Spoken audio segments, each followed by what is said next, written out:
আসসালামু আলাইকুম ওয়া রাহমাতুল্লাহি ওয়া বারাকাতুহু। আলহামদুলিল্লাহ।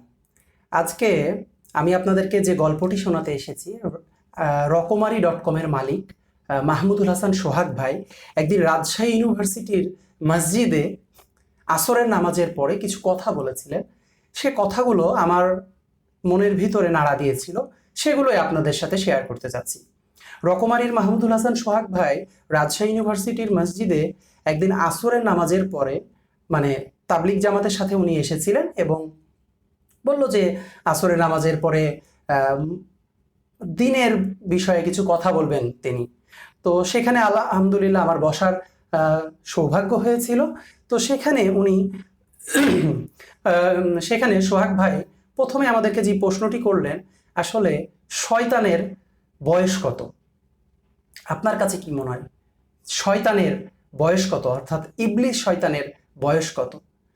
তো পক্ষান্তরে মানুষ বলল যে যখন আদম আলাইসাল্লাম সৃষ্টি করেছিলেন তারও আগে থেকে ইবলিস শয়তান। বলছে তাহলে সে এত বয়স, তো তার মানে মানুষকে বিভ্রান্ত করার যে অভিজ্ঞতা এটা কতটুকু? তো এটা অনেক, কারণ সে অনেক অনেক বড় বড় মানুষকে সে বিভ্রান্ত করেছে। তো আমি আর আপনি কতটুকু, মানে তাকে বিট করা আমাদের জন্য কতটুকু পসিবল? আবার উনি এভাবে আমাদেরকে প্রশ্ন ছুড়লেন যে আহ, জিন শয়তান আমাদেরকে যেভাবে করে বিভ্রান্ত করতে পারে এবং তার ক্ষমতা কি লেভেলে আছে, চিন্তা করেন যে সে আপনাকে মানুষের ছলে এসে আপনাকে বিভ্রান্ত করতে পারে।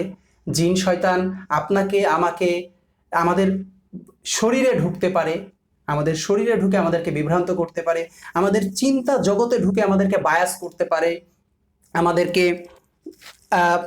মানে এমনভাবে সে আমাদেরকে ইনফ্লুয়েন্স করার ক্ষমতা রাখে, আসলে সেটা প্রতিহত করার জন্য একমাত্র আল্লাহ সুবহানাহু ওয়া তাআলার সাহায্য ছাড়া আসলে পসিবল না। তো উনি বলছে শয়তানের ধর্ম কি? তো ওনার কথা অনুযায়ী শয়তানের ধর্ম, শয়তান যদি একটা লেভেল দিয়ে দেয় যে শয়তানের ধর্ম এটা, তাহলে তো সবাই ওই ধর্ম থেকে বুঝেই যাবে এটা শয়তানের ধর্ম, এটাতে যাওয়া যাবে না। উনি বুঝিয়েছে শয়তানের ধর্ম হলো এই যে যারা আমরা বলি না লিবারিজম, স্বাধীনতা চাই, আমাকে কেন এইটা করতে মানা করছো, কেন আমি জেনা ব্যভিচার করতে পারবো না, এটা কেন আমি সুদ খাইতে পারবো না, কেন আমি মিথ্যা কথা বলতে পারবো না, আমার যা ইচ্ছা তাই করব, আমি একজন স্বাধীন। শয়তানের ধর্ম উনি এই লিবারিজম টাইপের এই কনসেপ্টটাকে বুঝিয়েছে, যেটা বিভিন্ন ধর্ম থেকে আসা মানুষ হতে পারে। তো সবাই কি চায়? স্বাধীনতা চায়, আমার যা ইচ্ছা তাই করব, যখন যা ইচ্ছা তাই করব। কিন্তু আল্লাহ সুবহানাহু ওয়া তাআলা আমাদেরকে কিন্তু একজন দাস হিসেবে সৃষ্টি করেছেন। আল্লাহ সুবহানাহু ওয়া তাআলা আমাদেরকে যখন যা ইচ্ছা তাই করার অনুমতি দেননি।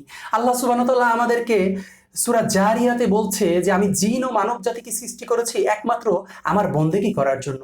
মানুষ আমরা হলাম আল্লাহর দাস, আমাদের দাসত্ব করার জন্য আসলে আল্লাহ সুবহানাহু ওয়া তাআলা সৃষ্টি করেছেন। কিন্তু এই শয়তান আমাদেরকে বোঝায় তুমি কারো স্লেভ না, তুমি একজন উন্মুক্ত, তুমি স্বাধীন, তুমি নারী স্বাধীনতার নামে নারীদেরকে রাস্তায় নামিয়ে দেয়া, আমাদেরকে অনেক কিছু, যে না কেন এটা করতে পারবো না, সুদ খাইলে কি সমস্যা, মানে এটা করলে কি সমস্যা, তোমরা লজিক বুঝো না।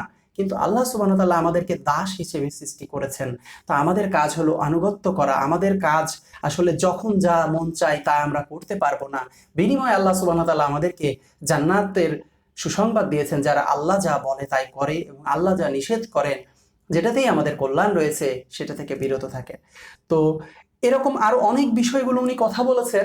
ওনার মূল বিষয়টা ছিল যে এই অনেককে উনি কালেমা পড়িয়েও, ডাক্তার জাকির নায়েক যেমন কালেমা পড়িয়ে মুসলিম করে, উনি আমাদেরকে কালেমা পড়িয়েছেন এবং বলেছেন যে আল্লাহ যা বলছে এবং রাসূল যা বলছে আমরা যেন সেটার অনুগত। অনেকে আমরা কিন্তু জেনে অজানে এই সমাজের বিভিন্ন লিবারিজম কনসেপ্টে বিশ্বাস করে ফেলি, যেটা ইসলামের সাথে সম্পূর্ণরূপে সাংঘর্ষিক।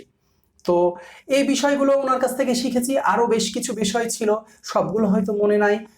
তো আপনাদেরকে আমি যেটা বলতে চাচ্ছি, জিন শয়তান থেকে আল্লাহ সুবহানাহু ওয়া তাআলার কাছে পানা চাওয়ার জন্য সূরা ফালাক, সূরা নাস এবং আয়াতুল কুরসি বিশেষ করে পড়ার জন্য অনুরোধ করছি। এবং জিন শয়তানের ক্ষমতা অনেক অনেক বেশি, তো সেটা থেকে আল্লাহ সুবহানাহু ওয়া তাআলার কাছে আমরা আশ্রয় প্রার্থনা করছি। আসসালামু আলাইকুম ওয়া রাহমাতুল্লাহি ওয়া বারাকাতুহু।